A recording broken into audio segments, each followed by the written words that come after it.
Good morning friend, હું છું doctor Kartik Patel, Shalya orthopaedic hospital and joint replacement centre અમદાવાદથી. So આજે આપણે વાત કરીશું હિપ રિપ્લેસમેન્ટમાં વપરાતા અલગ ટાઈપના બોલ પ્રત્યે. દરેક પેશન્ટને કન્ફ્યુઝન હોય છે કે કયા પ્રકારનો બોલ નાખવો જોઈએ, મેટલનો નાખવો જોઈએ, સિરામિકનો નાખવો જોઈએ, સિંગલ મોબિલિટી નાખવો જોઈએ, ડ્યુઅલ મોબિલિટી નાખવો જોઈએ. તો આપણે હવે એમાં દરેક જોઈન્ટમાં જે બેઝિકલી હિપ જોઈન્ટ હોય છે એના ટાઈપ જે પ્રકાર હોય છે એ બેઝિકલી અલગ અલગ મટીરિયલ પ્રમાણથી નક્કી થતા હોય છે. જેવું કે આ બોલ છે મેટલનો છે, આ બોલ છે સિરામિકનું છે, અને અંદર કઈ પ્રકારની મોબિલિટી છે, સિંગલ મોબિલિટી છે, ડ્યુઅલ મોબિલિટી છે.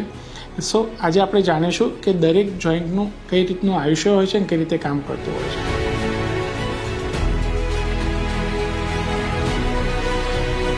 આપણે વાત કરીશું હિપ રિપ્લેસમેન્ટમાં વપરાતા અલગ ટાઈપના બોલ પ્રત્યે.